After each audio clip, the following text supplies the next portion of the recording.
Bonsoir et bienvenue dans cette nouvelle édition de Voyage au bout de la nuit. Je suis ravie de vous retrouver ce soir pour continuer ma lecture La poupée sanglante de Gaston Leroux. Alors pendant ma lecture, n'hésitez pas à réagir sur les réseaux sociaux avec le hashtag VBN sur Twitter ou bien sur notre page Facebook Voyage au bout de la nuit. Je reprends ma lecture au chapitre 18 des nouvelles de la Marquise. Je vous souhaite une excellente soirée.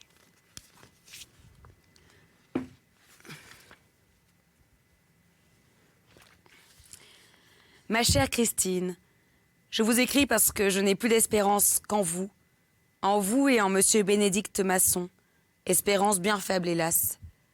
Maintenant que je suis loin de vous, comment vous convaincrai-je de ma trop réelle infortune, vous qui n'y avez pas cru quand j'étais frappée sous vos yeux?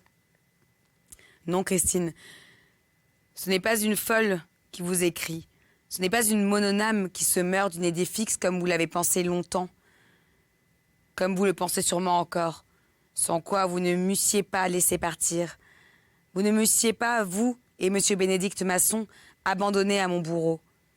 C'est la plus malheureuse des créatures à qui l'on vole sa vie chaque jour, chaque nuit.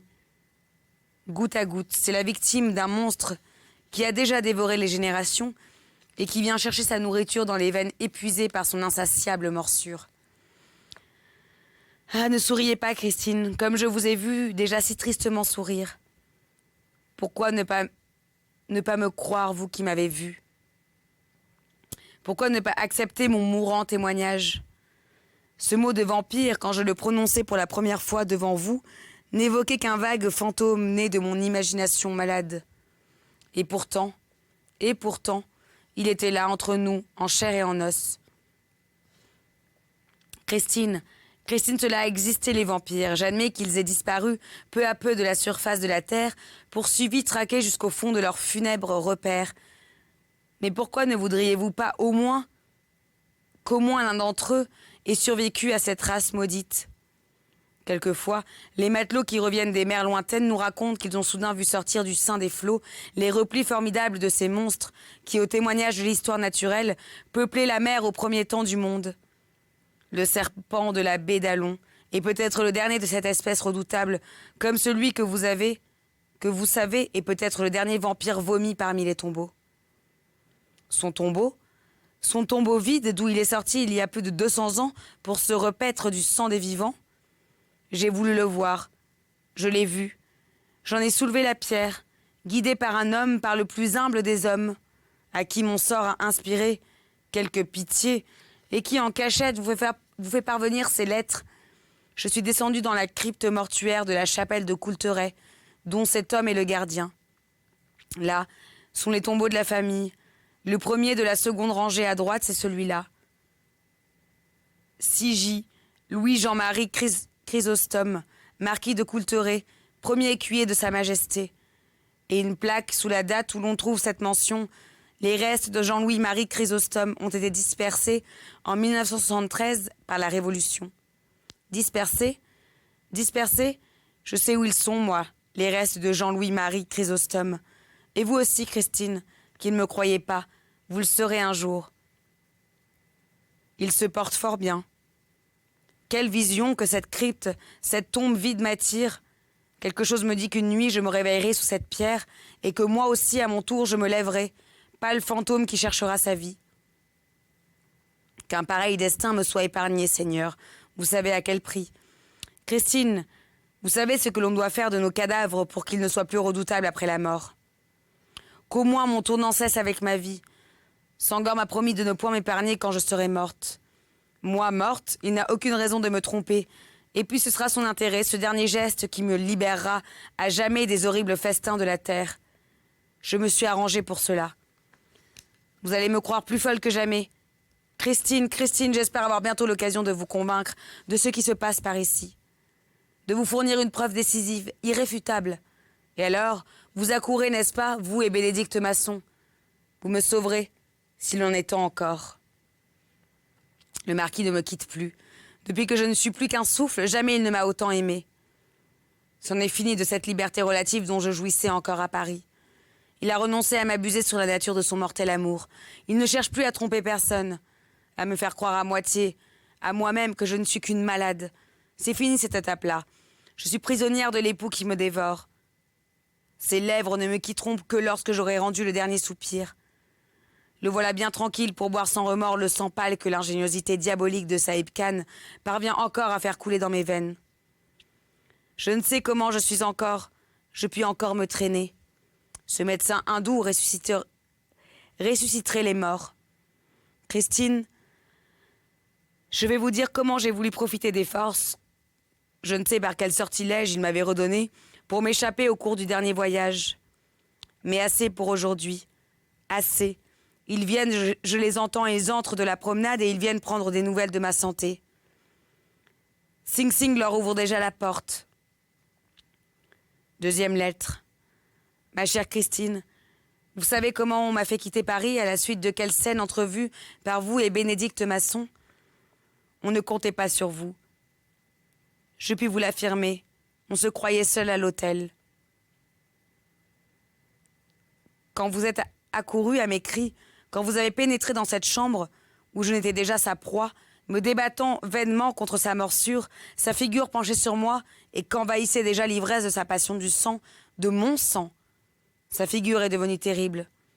Je me suis dit, ils sont perdus. Mais c'est moi qui étais perdu. Vous, on vous a laissé là-bas. Vous supprimer, cela pouvait devenir trop grave. Beaucoup trop compliqué. Après tout, qu'est-ce que vous aviez vu? Ah, rien. Qu'est-ce que vous aviez entendu? Un cri de folle, toujours de folle. Mes condoléances antérieures, imagination d'un cerveau endolori. Tout de même, après une telle scène, il y avait de quoi troubler les plus sceptiques. On a compris cela. Il n'y avait plus qu'à en finir avec moi jusqu'à plus soif. Et l'on m'a emporté. Ah, je savais bien que c'était la fin. Ce sentiment affreux d'une pareille mort, suivi de je ne sais quoi de plus horrible peut-être encore, m'a fait me traîner une dernière fois jusqu'à vous, dans le moment qu'il pouvait me croire incapable d'un mouvement. Christine, il m'a semblé que dans cette dernière entrevue-là, l'équilibre trop bien établi de votre esprit calme, trop calme, a chancelé. J'ai vu passer dans vos yeux non seulement cette pitié coutumière que j'y lisais avec désespoir, mais quelque chose de plus, quelque chose que je pourrais peut-être formuler ainsi. Si par hasard la folle avait raison, et chez Bénédicte Masson, j'ai trouvé aussi quelque chose de nouveau. Eh bien, accourez vite si vous ne voulez pas me trouver morte. Je vous disais dans ma dernière lettre que j'avais voulu me sauver au cours du voyage. Oui, j'avais résolu cela. J'étais décidée à risquer le cabanon, la maison de folle dont on n'a plus qu'une fois menacé, plutôt que de continuer cette agonie. Mais eux, ils m'avaient deviné. Ils deviennent tout.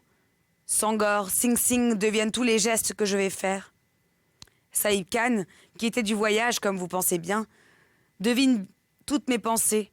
Et le marquis peut être tranquille. On lui garde bien sa proie.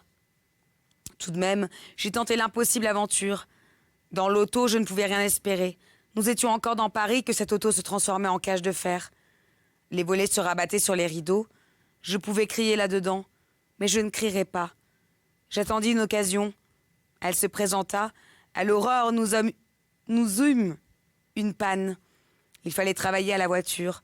Je faisais celle qui dormait, épuisée de vie. Je faisais la morte. On me transporta dans une chambre de l'hôtel qui donnait de plein pied sur la cour où l'on réparait l'auto, et par derrière sur un jardin qui ouvrait sur la campagne. À quelques centaines de mètres, j'aperçus la lisière d'une forêt. À gagner ces bois, m'enfouir dans les arbres, dans les feuilles, dans la terre, leur échapper. Du lit où l'on m'avait étendu, j'apercevais dans la clarté même du matin le petit espace qu'il me fallait parcourir. Par la pensée, je le traversais déjà, je glissais délivré jusqu'à ce bois sauveur. Mais en réalité, comment faire? Devant ma porte tenait Sangor. Un peu plus loin, le marquis qui se promenait avec Saïb Khan, tandis que les employés du garage que l'on avait réveillés se hâtaient de remettre la voiture en état. Sous ma fenêtre, dans le jardin Sing Sing. Je savais combien celui-ci était voleur, chapardeur, fureteur, ne pouvant rester en place. À l'hôtel, on l'attachait quelquefois dans sa niche comme une mauvaise bête de garde sur laquelle on ne peut compter que la chaîne au cou. Mon espoir était là. Déjà agile comme un chat, je l'avais vu grimper dans un arbre pour y croquer je ne sais quel fruit vert. Qu'aperçut-il du haut de cet arbre? Toujours est-il que, se balançant de branche en branche, il sautait sur le bord d'une fenêtre entr'ouverte au premier étage et disparaissait dans le bâtiment. En une seconde, je fus debout. J'ouvris la fenêtre, depuis bien longtemps. Je ne m'étais sentie aussi forte. Je ne pesais pas plus qu'une plume, mes jambes allaient dans le jardin, et déjà je m'élançais. Tout à coup, je poussai un cri terrible. J'avais senti la morsure. 3e lettre. Ma chère Christine, je vous écris quand je peux, comme je peux. Le plus souvent la nuit, à la lueur de ma veilleuse. Au moindre bruit, je cache mon chiffon. Je sens qu'il faut que je vous écrive, pour vous convaincre, que je veux que vous veniez. Montrez mes lettres à Bénédicte Masson. J'y compte bien. Je compte sur vous deux. Je vous le répète, je ne cesserai de vous le répéter. Et si vous arrivez trop tard, eh bien mes lettres serviront peut-être à en sauver d'autres. Car il n'est point possible que la vérité ne se découvre pas un jour. Il n'est pas possible que le monstre qui mord à distance continue à se promener pendant des siècles encore, au milieu de ses victimes, qui peuvent croire quelquefois qu'elles se sont piquées à un rosier et qui en meurent. Ma chère Christine, je reprends mon récit au point où je l'ai laissé la nuit dernière. Je me sentis donc mordue par le monstre, par ce monstre qui était quelque part derrière moi. À l'horrible sensation, je la connaissais. Au moment où je m'y attends le moins, toujours au moment où je m'y attends le moins, je sens sa dent aiguë qui me pénètre la veine, qui se retire après y avoir laissé son venin. Oui, du venin. J'imagine que les vampires ont comme les vipères une dent creuse pleine de venin. D'un certain poison qui se répand dans tout votre corps avec une rapidité, avec une douceur à laquelle il est impossible de résister. Vous sentez immédiatement vos forces fuir comme par une porte ouverte, qui est ce petit trou de la morsure. C'est un engourdissement qui surprend plus qu'il ne fait souffrir. Et qui en est d'autant plus terrible lorsque, comme moi, on en connaît la suite. La suite, c'est le monstre lui-même qui arrive. Car les vampires ont cette particularité que n'ont point les vipères. Ils mordent à distance. Je savais qu'il était là. Je ne me retournais même pas. J'essayais en un effort suprême de lutter contre l'anéantissement qui déjà me gagnait. Je parvins à me traîner jusqu'à la barrière qui fermait le jardin. Et puis, vaincu, je tournai sur moi-même. Alors j'aperçus le marquis à la fenêtre de la chambre qui riait. 4e lettre. Se doute-t-on de quelque chose? Drouin, le sacristain, le gardien des morts dont je vous ai parlé, un brave homme dans toute l'acception du mot, me dit de me méfier de tout. Si l'on surprend son dévouement pour moi, il perdra sa place. Qui le fait vivre, mais ce n'est pas ce qui l'arrête. Il ne craint que pour moi. Le bon serviteur, je lui revaudrai cela. En attendant, nous perdrons 1000 précautions. Je fais une grande dévotion. Et sous prétexte d'aumône pour la chapelle, je glisse dans le tronc mes bouts de lettres. Sting lui-même, qui suit la trace de mon manteau, comme un mauvais lutin, n'y voit que du feu. Et Drouin ouvre le tronc et vous fait parvenir ses chiffons. À la suite de ma dernière escapade, on m'avait jeté dans la voiture comme un paquet. Et je ne suis sortie de là que dans la cour du château. Coulterets est une vraie prison. Des fossés, des murs qui datent du Moyen-Âge. La chapelle est dans la cour ainsi que ce qui reste du donjon. On me laisse me promener dans cette cour qu'ils appellent encore la Baille, comme au temps jadis et qui est à moitié transformée en verger. La chapelle a un ossueur. Un petit cimetière qui l'entoure avec des parterres de fleurs. En cette saison, toutes ces pierres qui appartiennent au passé et à la mort n'ont rien de particulièrement lugubre, sous la parure printanière qui les masque. La verdure triomphe partout, mange les murs, bouche les plaies. La vie déborde de toutes parts pendant qu'elle me fuit. De ma fenêtre, située au premier étage, j'aperçois par une brèche un paysage enchanté qui se mire aux eaux calmes de la rivière qui se jette là-bas dans la Loire. Et moi, je me meurs. Je suis venue ici pour mourir. Je sais qu'on ne quittera ces lieux que lorsque je serai morte. On ne m'y a emmené que pour aspirer en paix mon dernier souffle. Jamais le marquis n'a été aussi doux, aussi aimable, aussi plein de petits soins. Il s'est fait mon valet. Il veut peut-être être seul à me servir. Jamais il ne m'a dit d'aussi douces choses. Il me jure qu'il n'a jamais aimé que moi. Ah, comme il m'aime, comme il m'aime, comme il m'offre son bras pour ressentir ma faiblesse. Son amour m'a tout pris. C'est le grand vampire. Le monde est plein de petits vampires. Il n'y a guère de couple ici-bas qui ne se dévore. Il faut que l'on mange l'autre, que l'on profite au détriment de l'autre. Tantôt c'est le mâle, tantôt c'est la femelle. Un égoïsme plus fort réduit peu à peu l'être qui vit dans son ombre à zéro. Il n'en est point nécessaire pour cela qu'on se perce les veines et que l'on se suce le sang. C'est l'histoire de presque tous les ménages. Mais celle d'une autre, c'est autre chose. C'est l'histoire du grand vampire qui est sorti de sa tombe il y a plus de 200 ans et qui ne compte plus ses victimes. Je n'ai rien inventé. Je ne vous le répéterai jamais assez. Ce n'est pas une histoire, c'est de l'histoire. Et Drouin ne l'ignorait pas. Drouin croit, lui, comme beaucoup d'autres du reste du village qui fuit, grand passe le grand vampire. Nous nous sommes confessés devant le tombeau vide et je lui ai tout dit. Mais il ne peut rien pour moi, rien avant ma mort. Mais vous, Christine, vous, Bénédicte Masson, vous pouvez me sauver avant ma mort. Je vous attends. 5e lettre. Cette nuit, il m'a accompagnée jusqu'à ma porte, comme un amant soumis. Il s'est retiré très triste. Alors j'ai vivement fermé la porte. J'ai poussé le verrou et j'ai couru à la fenêtre. J'ai fermé la fenêtre, car tant que la fenêtre est ouverte, il peut me mordre à distance. Maintenant, je ne suis plus tranquille. Je sens que je vais avoir une nuit tranquille. Quelle paix sur la terre. Enfin, enfin une lune éblouissante apparaît par la brèche du rempart. Un paysage d'argent m'entoure. Je me sens la légèreté d'un ange. J'ai des ailes. Si j'ouvrais la fenêtre, j'imaginais que je pourrais me balancer au-dessus des eaux miroitantes de la Loire. J'y regarderai une dernière fois mon image terrestre et je filerai vers les étoiles, détaché à jamais des liens du sang qui me rivent à cette terre maudite. Mais je n'ouvrirai pas la fenêtre, car c'est trop dangereux. La blessure pourrait entrer par la fenêtre. Horreur. Oh, horreur, je suis blessée, je suis blessée. Mais par où est entrée la blessure? Qui le dira jamais? Pitié, mon Dieu. 6e lettre. Concevez-vous cela? Oui, tout était fermé. Il me mord maintenant à travers les murs. Et vous n'accourez pas. 7e lettre. Je veux vous prouver que je ne suis pas folle. Aucun livre au monde n'a jamais dit qu'un vampire pouvait mordre à travers les murs. Et cependant, j'ai été mordue. J'ai cherché partout. Et j'ai fini par découvrir un petit trou, large d'un doigt, dans le mur en face de mon prie-dieu. C'est par ce petit trou-là que le monstre m'a mordu pendant que je faisais ma prière. 8e lettre. Ah, je veux savoir comment il mord à distance. Je le saurai s'il m'en laisse le temps. Non, je ne suis pas folle. Je ne suis pas folle. 9e lettre.